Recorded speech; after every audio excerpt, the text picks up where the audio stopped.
Shalom and welcome to another in our series of podcasts from Temple Beth Am, a dynamic center for conservative Judaism in Los Angeles. This is a recording of Rabbi Adam Kligfeld's weekly Rashi study class. Hello to anyone who's listening to this asynchronously on the Temple Beth Am podcast series. Here we are. The Israelites are still enslaved. They're going to be enslaved for quite some time. And we are in the initial interaction after Pharaoh has increased the labor for the Israelites in response to the initial request to set them free. And we're going to be spending some time in a 2 or 3 verse section, which doesn't get a whole lot of play when you're just telling the story quickly. It doesn't get a whole lot of play in the Haggadah, but it's there. And it's an interesting interaction. The layer of Israelite overseers, if you want to use more modern language, kapos, who are in between the Israelite slaves and the Egyptian taskmasters, and the psychological warfare that is happening in addition to the backbreaking labor. So we don't spend so much time on it, but it's there, and we're going to linger on it for this hour and perhaps the next one. So I have us on chapter 5 of the book of Shemot, verse 12, and I think we read the verse, but I'm not sure we read the Rashi, and we're once again going back into the question of what kash means. I wonder if Vera's going to be able to join us, because I always appreciate her comparing Rashi's understanding of what a word means and what it doesn't mean with modern Hebrew usage, which doesn't mean that modern Hebrew usage is accurate, or it's accurate for today. It doesn't mean that it was accurate in terms of what the word meant, but it's always an interesting comparison. Hold on, let me just put on do not disturb, so I'm not disturbed in the middle of this. I can't find it. I have a new computer system and I can't find, oh, here it is. All right. So chapter 5, verse 12. I'll read the verse and then we'll have someone read the Rashi. Vayafetz ha'am b'chol eretz Mitzrayim lekoshesh kash latevin.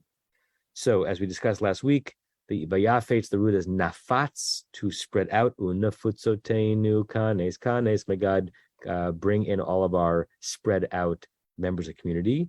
It's an interesting form. We spent it time on it last week. It almost looks like a he feel, because to spread out would be vayifetz. So vayafetz, somehow something like the people spread themselves out, but it's not reflexive. It's hard to actually translate that into one English word. Everett Fox says scattered. Okay. B'chol eretz Mitzrayim, throughout all the land of Egypt. Lekoshesh kash latevin. We're gonna untranslate that for the second, but a reminder that this is one of the common biblical ways in which the verb and the direct object are the same root. They went to koshesh the kashash. They went to koshesh the kash in order to make the teven, right? And the teven is the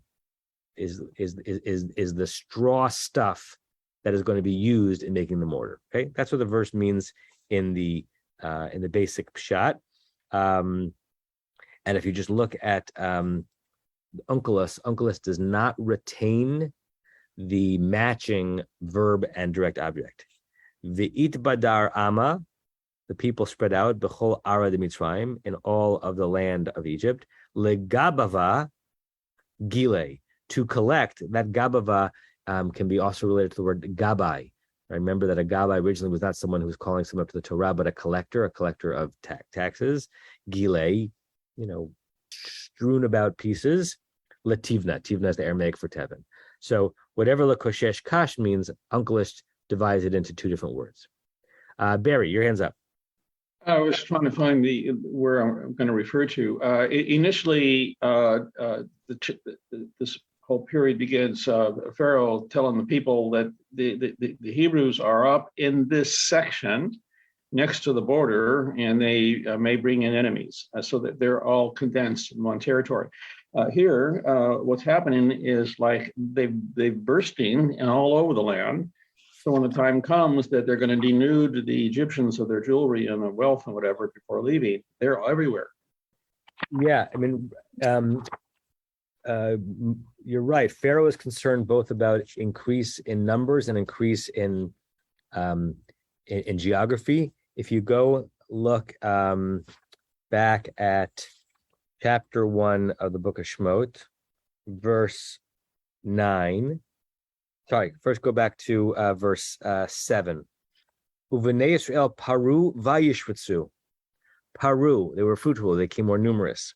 Vayishritzu, they spread out. It's a different root than we have. Our root is nafatz here.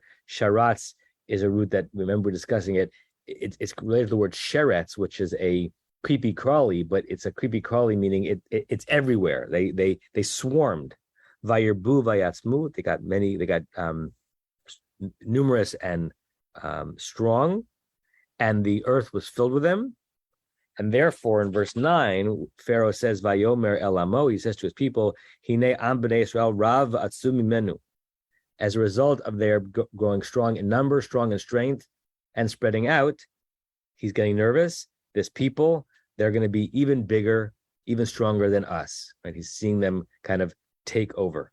So he says, let us make a pretense so that we can put labors on them. So it's an interesting contrast that you're raising here, Barry, that as a result of Pharaoh's response to the request that the Israelites get out, he puts upon them a burden that forces them to spread out. Now, they're not spreading out and establishing new neighborhoods, they're spreading out to gather straw. But if you're just looking at as a comparing the scenes in terms of geometry, right? Originally, Pharaoh wanted to do this to them, and now you're saying that Pharaoh is actually almost forcing them to do that. Great. Let me just see what the comment was. Thank you. Okay. So let's look at the Rashi on Lekoshesh Kash, Leteven. And this is mostly going to be a Rashi that tells us what he wants us not to think the word means, rather than what he wants us to think the word means. Renee, do you want to read Lekoshesh Kash, Leteven? לקושש קש לתבן, לקושש קש לאסוף אסיפה, ללקוט לקט בצורך, תבן עתיד. Okay, so what do you, Renee, or anyone else think Rashi? First, let's translate. What does lasof asefa mean, and what does lilkot leket mean? To gather. Right. Gather. So Rashi gather the gathering of the straw. Right. Rashi uses two synonymous roots where you can also have the object be the same root as the verb to say that what does lo koshesh kash means? It means to gather gatherings or to pluck pluckings. And I'm sure there are many other better collectibles, better English versions of it. When you see the root asefa or leket, does it seem to any of you as a specific verb or a generic verb? Does it refer to a specific situation or more a general action? I think asafa to me is general. Very general, right? Literally, yeah. Asefa means a gathering. It can be a gathering of anything, right? Yeah, like people too. Asif, yeah, Chag HaAsif, one of the nicknames for Sukkot, is a reference to the gathering of a harvest. And Asefa at camp is when people are all brought in together for an announcement from the Rosh Machaneh. So it's just a gathering, right? Mm-hmm. And Lilkot Leket, while there are some agricultural associations, in fact, Leket is one of the 3 mitzvot associated with leaving stuff in your field for the poor, the verb just means to collect, to gather. Okay, so what do we think Rashi is doing by saying, hey, reader, that 2-word phrase, lekoshesh kash, what it means is lesof asefa and lilkot leket? What do we think he's saying? Why is he saying it is another way of asking the question. Anyone? For emphasis. So what would he be emphasizing? The gathering. Well, I think that it's really something that they really, really need to do because it's not going to be given to them. So they really, really need to gather. Yeah, I think the verse itself is already emphasizing that they spread out to do this action. And I wonder if Rashi is doing something else by linking koshesh kash to these 2 verbs. Joanna, a thought?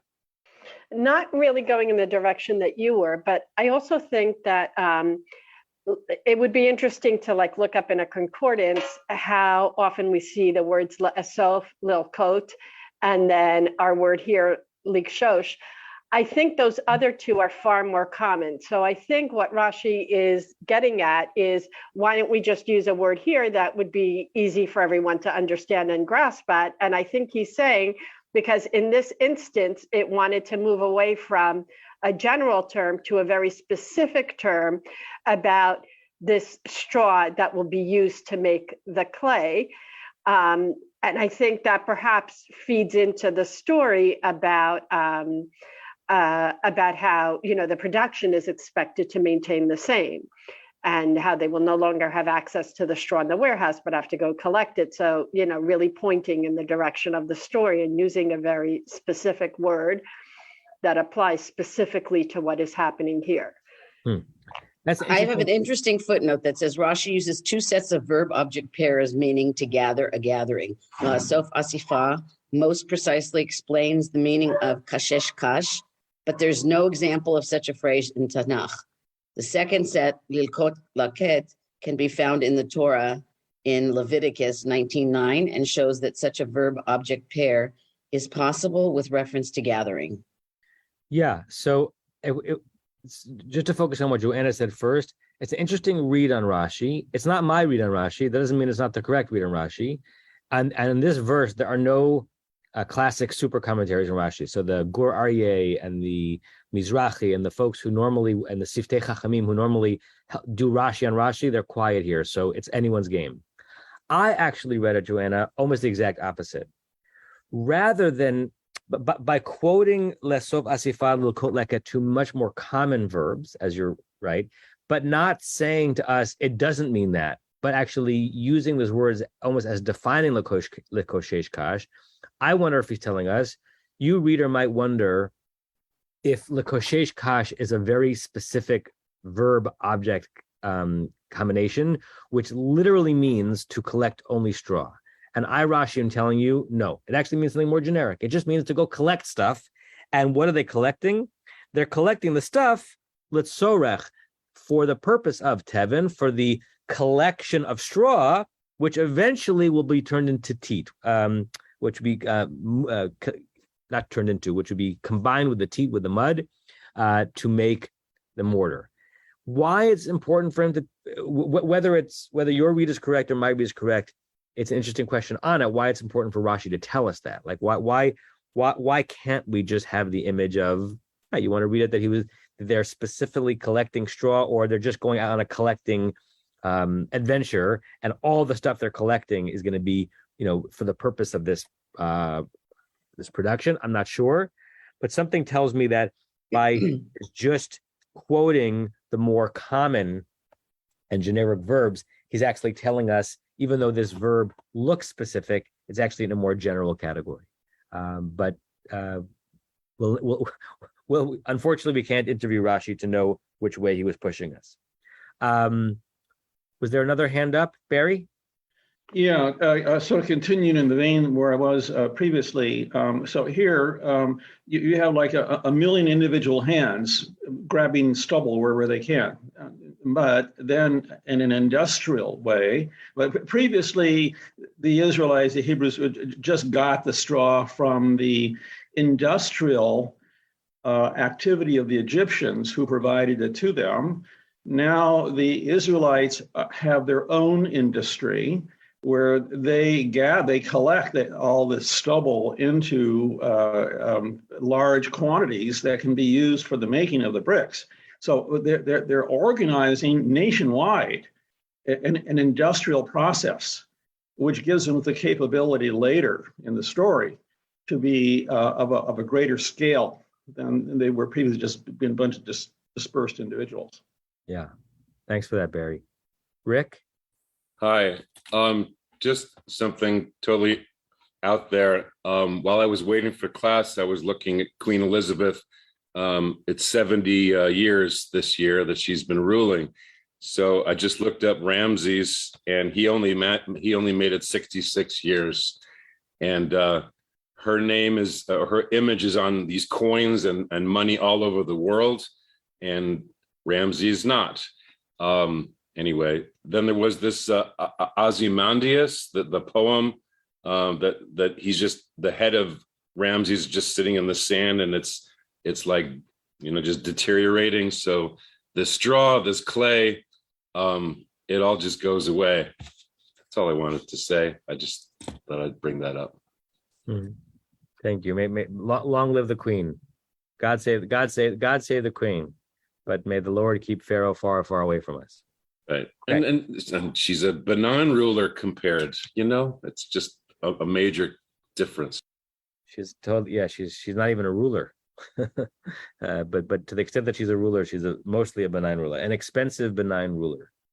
Okay. Renee, you're still up. Rashi has yet one more thing to say on the word kash to help us understand his understanding of what this word means and doesn't mean. Okay. Can I just make a small comment, semi-related? Yeah. That it's interesting that the pasuk that I'm reading about is eating kash. Today is my mother's 98th birthday. Wow. Nainahora, and she ate a lot of kash being a Holocaust survivor. So it just got me to think about the other meanings of the word le'chol kash. Meaning when you have nothing else to eat, you just eat the refuse. Yeah. Happy birthday to your mother. Thank you. Kash lishon likut al shem shedavar hamitpazer hu וצריך לקוששו. קרוי קש בשאר מקומות. Okay. So, kash, that is the expression of gathering.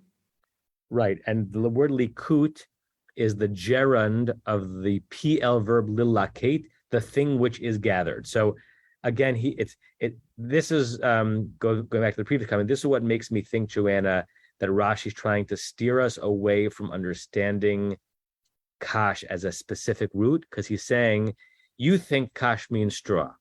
It doesn't. Kash just means the thing which is mikushash, the thing which is gathered, just like likut.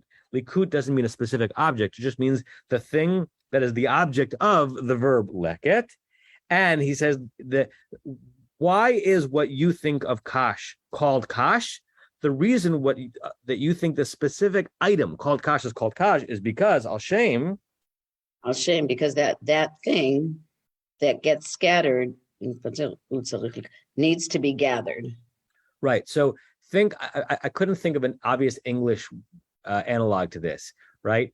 A name of an object that's specific that comes from the word that means what you have to do in order to get it, right? And you might think that the word itself means that object, but it's just associated with it because that's the way in which you access it, right?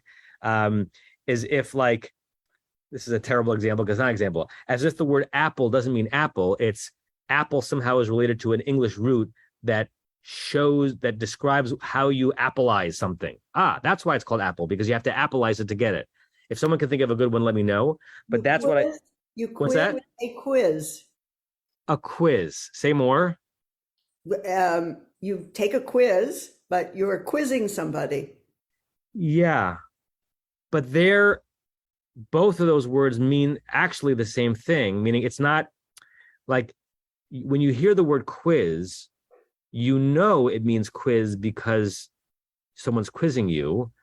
I'm trying to think of a product where we think the name is specific to that product, but it's only, it got that name because of a more general action.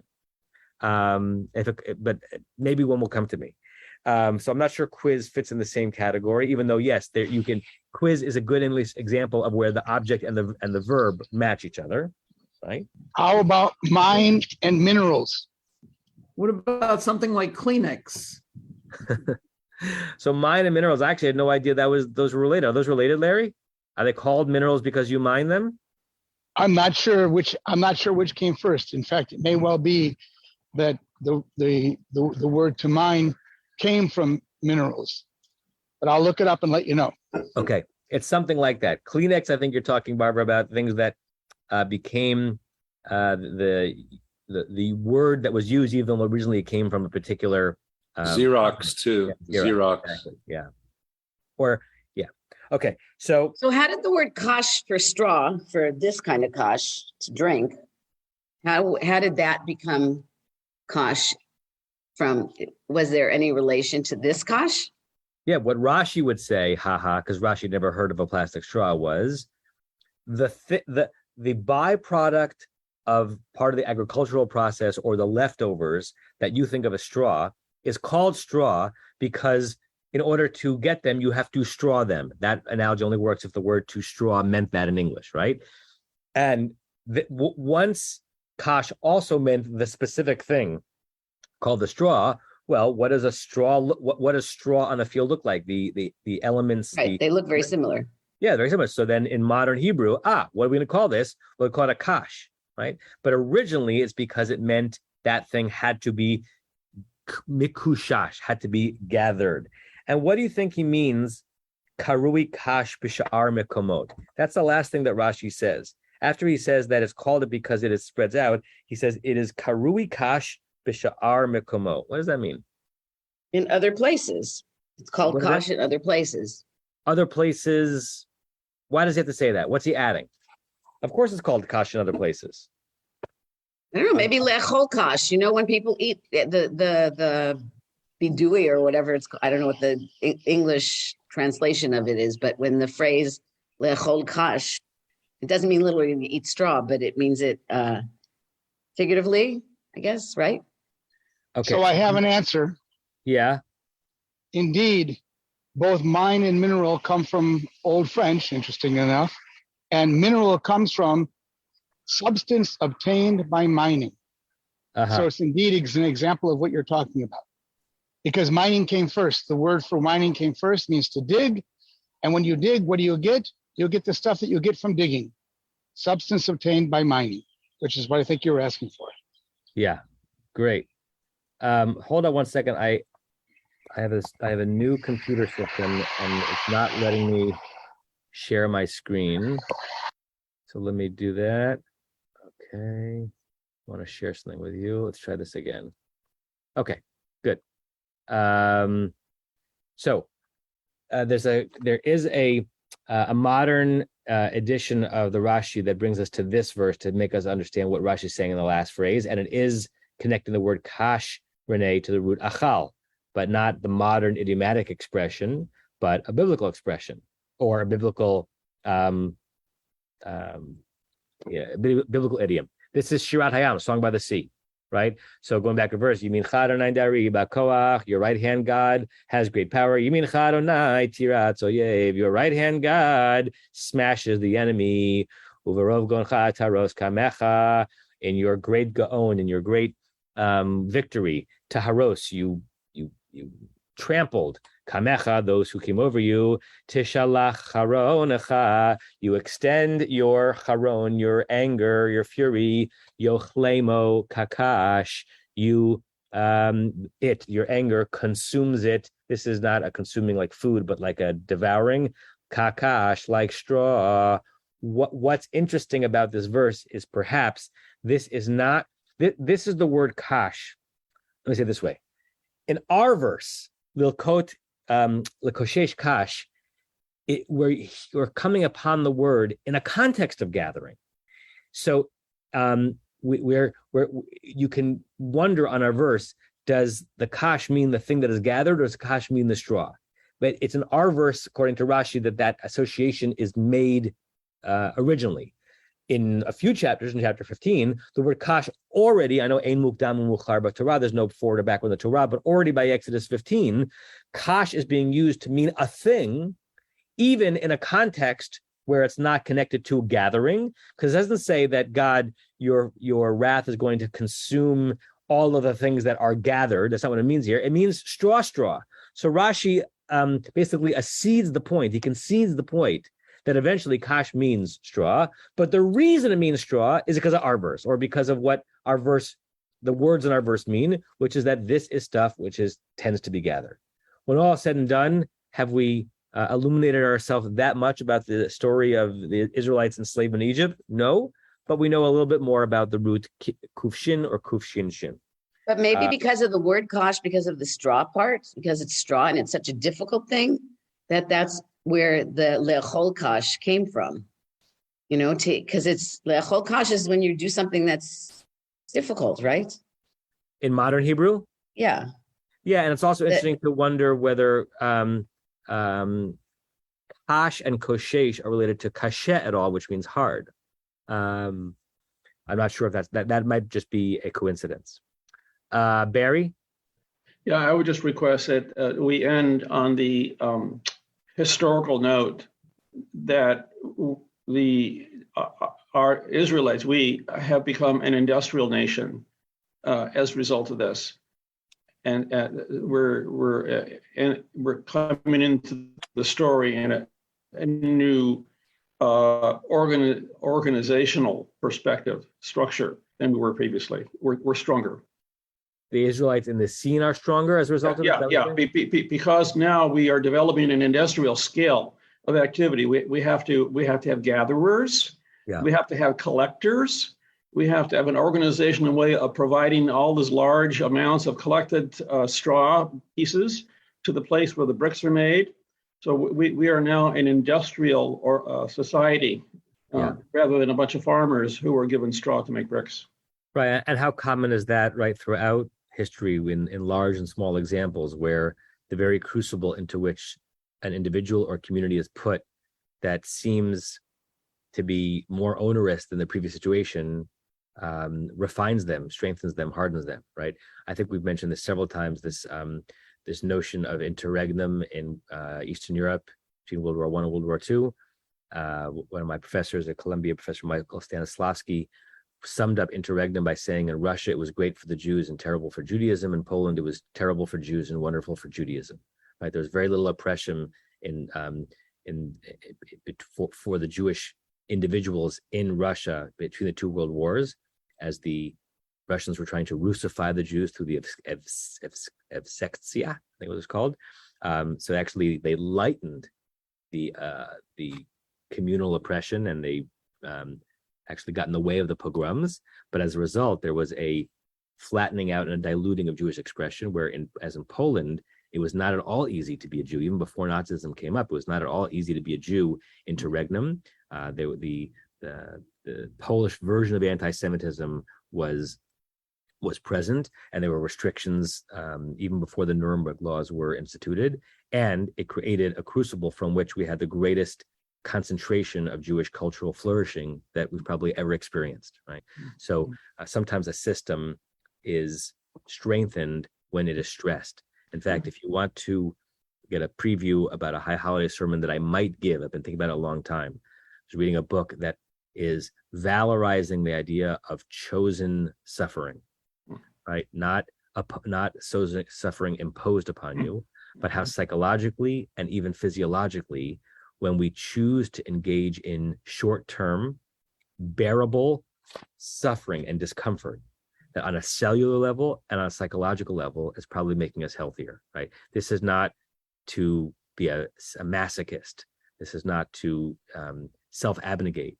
But when it comes to periods that where, pushing yourself in exercise, not to the breaking point, but past where it's comfortable, right?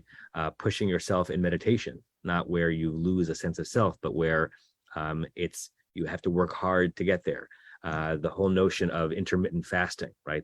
I think the healthier version of intermittent fasting that suggests that it's probably good for a body to go a lot of hours in between consuming calories, and in that waiting, not unbearable waiting, there's actually something happening on the cellular level that is strengthening your cells. So that's far afield a little bit, but it reminded me of this as we talked about Barry's comment that in this oppression that the Pharaoh is trying to put on to make it worse for Israelites, he might actually be strengthening them for the very exodus that's about to come. Okay. Let's go forward. Verse 13. Let's get a new reader. Carol, can you read today? Yes, fully present. Okay. The Hanogshim Atzim Lemor kalu ma'asechem devar yom beyomo ka'asher bihiot hateven. And I also often mispronounce this when I lane it because my mouth wants to say nogshim, but it's actually nogsim. It's a sin. Oh, nogsim. Yeah. Okay. And so I do not know what atsim is. The taskmasters were, I have no idea. It's a very rare Hebrew word. Look at Unkelus. What does Unkelus say? I do not have Unkelus. Okay. Unkelus translates it as dachakin, dochak. Anyone know what dochak means?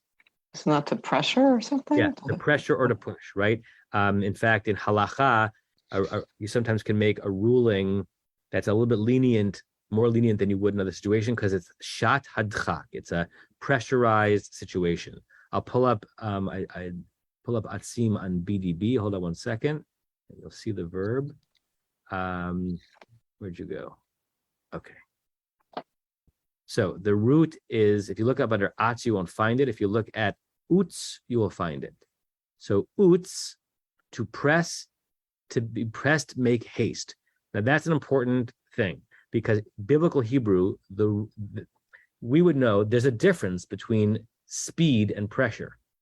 You don't necessarily want to be forced into either, right? To be forced to go quicker and to be forced to be stressed or pressed are similar, but they're not the same word. They're not the same meaning.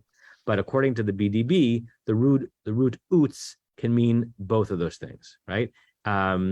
We have 3 times the word atsim, including our verse right here, to press, hasten, to be pressed, confined, something having to do with the relationship between speed and pressure. Okay, so now try to translate that.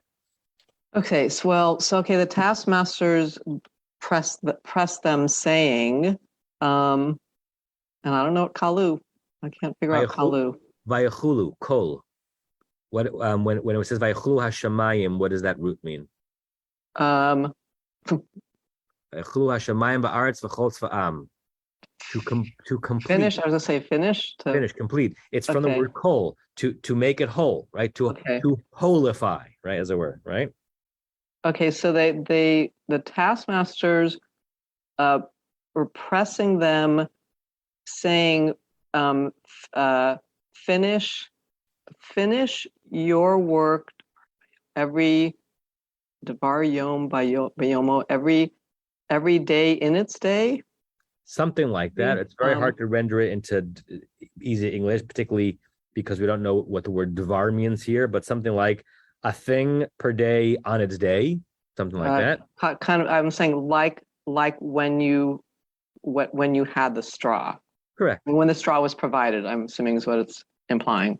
Correct. Which is a kind of a parallel to what Pharaoh had instructed them to say, right? So I have the quota. Right. The quota is the same. And we'll just look at Unkelus, although Unkelus is going to kind of give away a little bit of Rashi. Let's look at Unkelus a little bit. He translates the Nogsim, the taskmasters, as Shiltonaya. A Shilton is a ruler. Dachakin, they pressed, Le'mem are saying.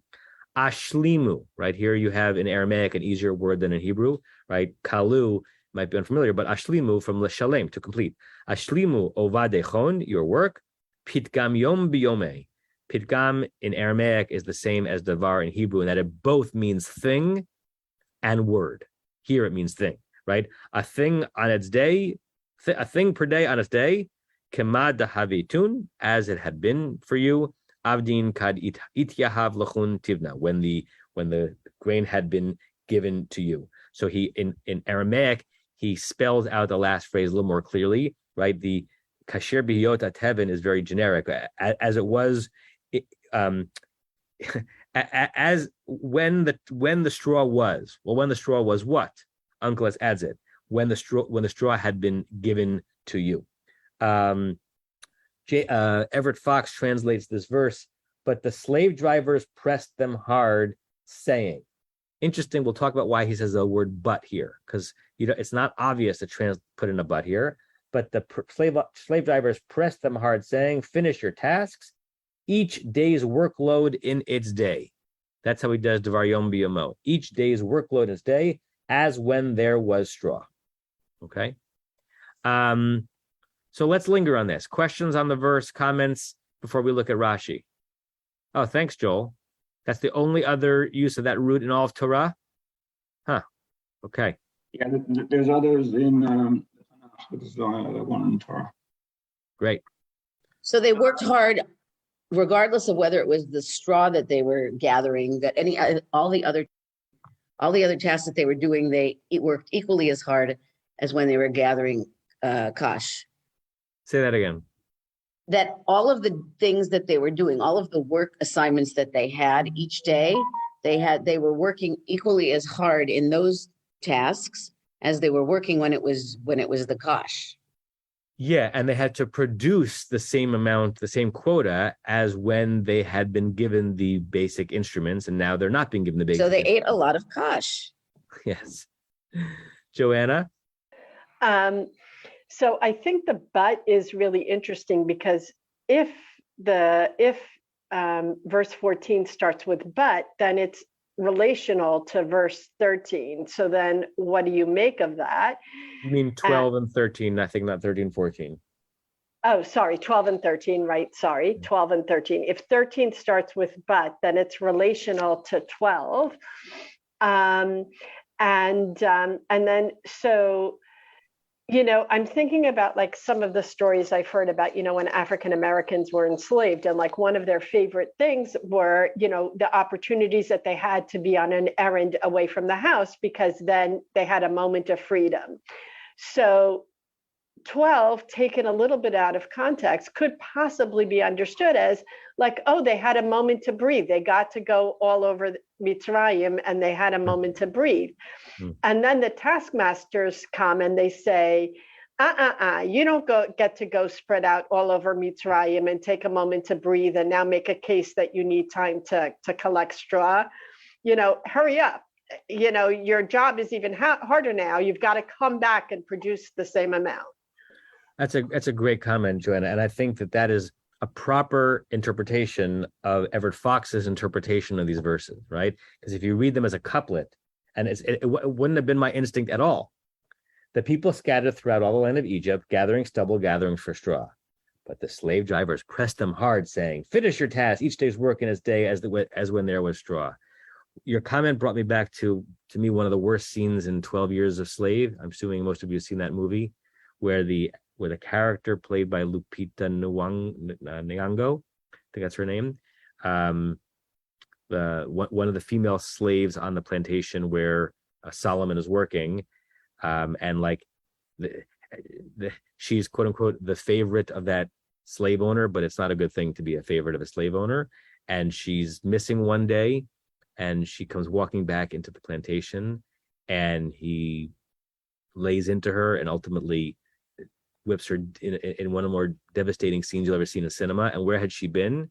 She had gone to a neighboring plantation to see if she could find a tiny piece of soap so she could wash herself and be slightly less disgusting to herself and to others, right? So it's not a perfect analog because she's not, her journey was not forced upon her by the oppressor to make her job worse, but she's understanding it as taking care of a basic need, and the slave owner is understanding it as if she's gallivanting, right? And she's on a little vacation to go find a tiny piece of soap so she can wash herself. It's awful, awful, awful scene.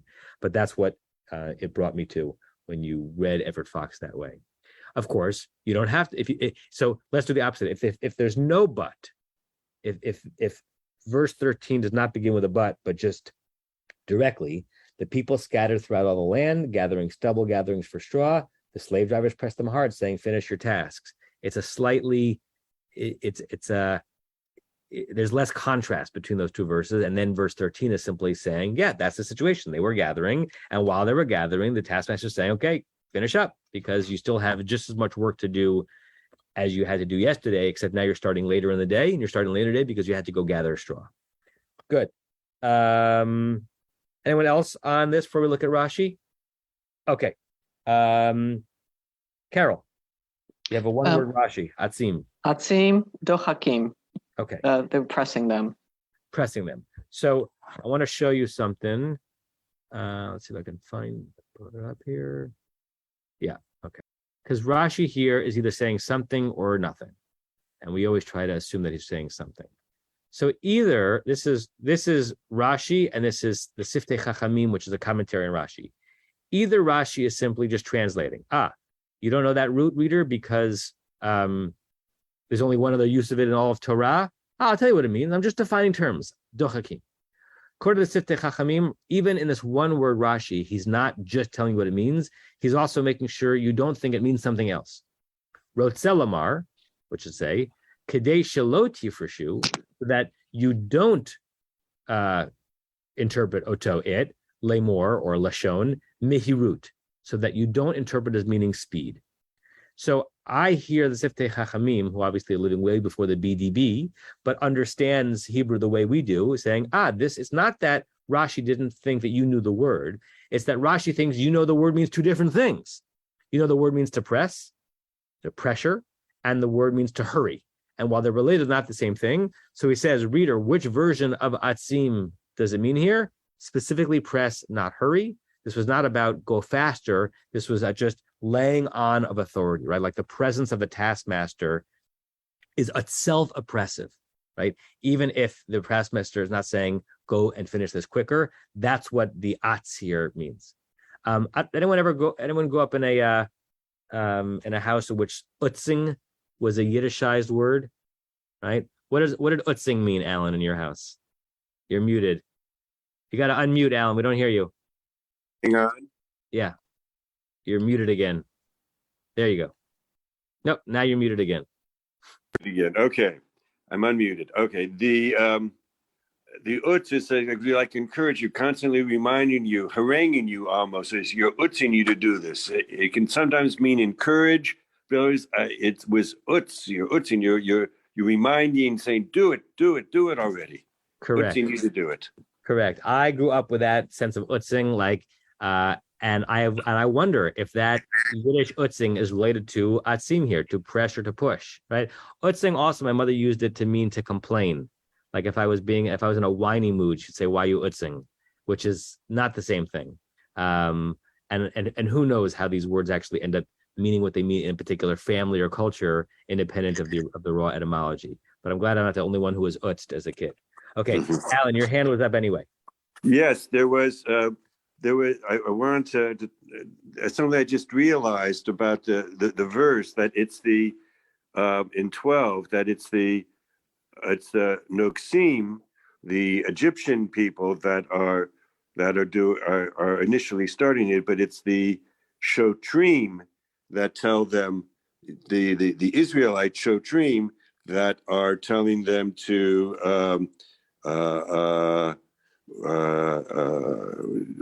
what to do more. So I think that differentiation may be supportive of that vid doesn't mean and, but. Yeah, and we'll get into that more in the next verse, whether we get to it today or next week. If you look back at verse 10, which was last week or 2 weeks ago, that we've got these Nogsei Ha'am and the Shotrav, right? And it seems to be that the Nogsei Ha'am went out and had gotten the word from Pharaoh, but somehow the Shotrav, maybe the layer right below, which might have been Israelites, are the ones who are actually telling the Israelites what's happening and telling what to do. And it's in verse 13 that it's back to the Nogsim, the Egyptians, who are putting pressure on them. And then in the next verse, not to, spoiler alert, something is going to happen to the Shotrim, not to the Nogsim, who are not doing their job as Pharaoh wants them to do. Right. Okay. So Carol, next comment on Devar Yom B'Yomo. I mean, first of all, I'm not understanding what the problem is if we use atzim both ways, because one implies the other. If you're pressuring them to get more done, they're going to have to go faster. They're going to have to make haste. So I'm not really understanding what the deal is if we thought it was both. Or yeah, that is a good and unanswerable question. Meaning, if Siftei Chachamim is correct, that what Rashi means when Rashi says that atzim means dochakim is that he means it does not mean mimaharim. Then we have the question, why is that important for Rashi to communicate to us? I don't know. Right. Either it's pure etymological purity and pristineness. He wants us to know exactly what roots mean in different situations, or there's something about the contours of the story that suggests that the impact of the utzing and the dochaking is obviously that they're going to have to move faster. But what the taskmasters are not saying is schnell, fast, but just exerting an enormous amount of pressure on them, right? So the impact of the pressure might be speed, but for some reason it's important for Rashi to say that maybe it's a more general oppression, or general burden, right? It's one thing if someone who has authority over you says, do it quicker. It's another thing if someone has authority over you, looms over you, makes it very clear that they're not yet satisfied with what you're doing, makes it very clear what your obligations are. You're going to feel both the pressure to do it quickly and also just the pressure of having your supervisor, staring over your shoulder. I think I've shared before that I once went this great study that when someone is watching you type, even if it's not your boss, your incidence of mistakes at your typing goes up by 30 to 40%. Right? So when someone is utzing you, even the most mild way, in the most benign way, you're pressured, right? And you're pressured is going to lead you to speed, but it also might lead you to error. So maybe what Rashi is saying is here, of course they're going to have to go quicker, but it's a more generic utzing that's going on here than just saying quick. Joel? Another interpretation is that they weren't going slowly. They were just trying to be more efficient. They were going to go out and collect all the straw from wherever and like 7 days of straw and come back and create 7 days of brick. And the taskmaster would say, no, every day you have to come back with that day's quota. Yeah, good. Norm, thanks for that German Yiddish. I wonder about that because I don't know that German root, so I'm reliant on you. But then there's a jump. If utz in Yiddish, in German means to tease, then how it's used, at least in Jewish families who use Yiddish, have changed its meaning. But that certainly could be the source of it. Good. All right, Carol, Dvar Yom B'yomo.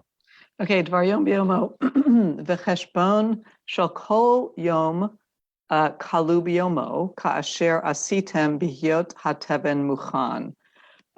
So the quota of each day will be finished in that day. Read it as an imperative. Kalu b'yomo, finish it. Okay, finish in that day. As you did when the straw was given to you and already prepared. Correct. That's awkward. Correct. On the one hand, Rashi is saying nothing new because we knew that's exactly what the new ordinance meant.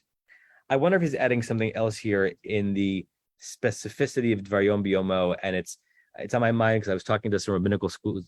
We took our interns out for dinner last night to celebrate their year with us, and some of them have finished. The school year is over, but some of them have finished all of their obligations, and some of them have what do you call it when not do-overs? What's the English word when you have an assignment you're still obligated to do after the semester's over? Makeups. What is it? Makeups. But there's another word for it that I can't think of it right now. Extensions, right? So there's some who are taking extensions, they haven't finished it, right? Meaning, eventually you have to catch up, but you can choose when you want to stress yourself, right? If you need to go a little bit easy these days, it might mean that you're going to have to be more stressed later because you still have to produce, or you're going to have to be stressed like doubly while you're, doing your summer job and you're still completing your work, but you're not a slave. That's up to you, right? Ziegler gives extensions. Some universities do not, by the way, right? You actually have to finish it. I wonder if Rashi is saying that here. It's not just that you're going to have more burdens, right? You had the burden of turning the bricks into buildings. Now you have the burden of collecting the straw to make the bricks. It's not just that, but every individual day there will be an accounting. Before you put your head on your uncomfortable pillow at night, you will have to account for the fact of having completed both parts of that every single day. Cheshbon shel kol yom kalu b'yomo. Every individual day completed. Kasher asitem b'yot teven. We didn't give you an extension before you had to find your own straw, and we're not giving you an extension now. You can't say you're going to rest a little bit today and work twice as hard tomorrow. That's yet another oppressive way that someone who has authority can wield control over someone's burdens and obligations. I offer that as a maybe. He might just be saying, devar yom b'yomo, it's a weird phrase. What it means is what we knew it meant, which was that the taskmaster said you still have to complete every day's work, even though you have more of it to do. Okay. Let me pause here a second. I have to leave 2 minutes early anyway, because I have to go somewhere else in the building for a 9:30 appointment. Pretty soon, we're going to have a decision to make as a class. For the 2021-2022 school year, Beth Am basically made the decision, happily, proudly, that for the most part, school got claim to every indoor space, and certainly every outdoor space. Actually, more outdoor space than indoor space, because there was no more important institutional goal as we came into this part of the COVID era than to have school operate. And so many things were comfortable happening on Zoom, we decided to perpetuate them. So we have evening classes. We've been having evening classes outdoors at Beth Am, but regular weekday in-person classes continued on Zoom, partially to honor the fact that Pilch wasn't available, right? Nor were a lot of the places in the field, because the school really spread out and used everything. And partially because most of you told me that you weren't necessarily comfortable meeting in person either. School's about to be over, right? Which puts us at a decision point.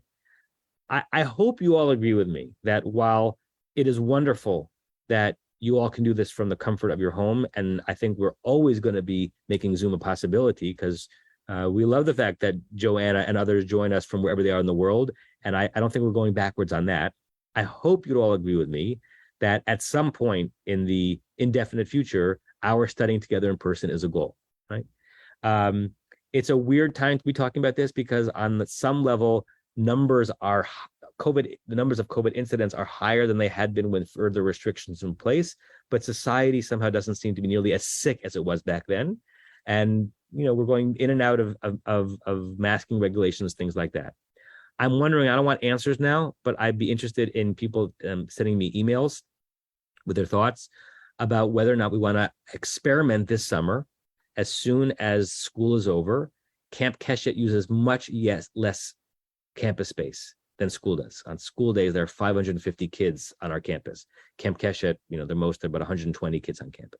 Do we want to experiment, starting maybe third week in June, with this group meeting back in person, either outdoors, which would mean we'd have to ask facility staff to find us an outdoor space. Zoom would be set up, or, and I'm comfortable with this, but I'm only comfortable if you are, indoors, right?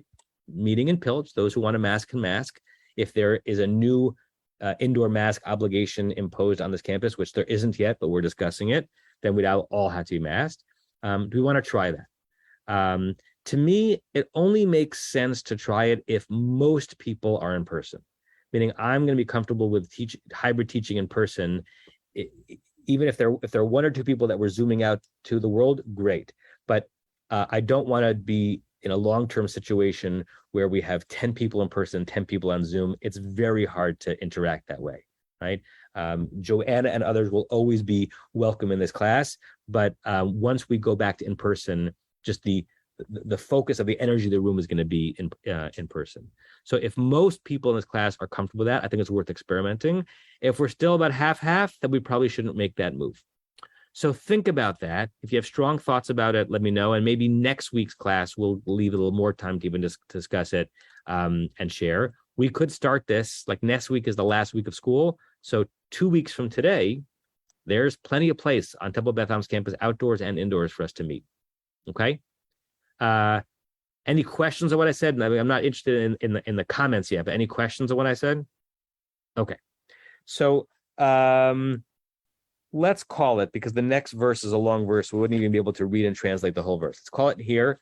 We'll pick up the beginning of verse 14 next week.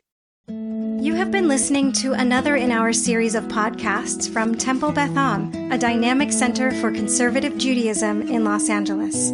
If you enjoy these podcasts, we invite you to write a review on the Apple Podcast site or wherever you get your podcasts. For more information about Temple Beth Am Los Angeles, go to tbala.org.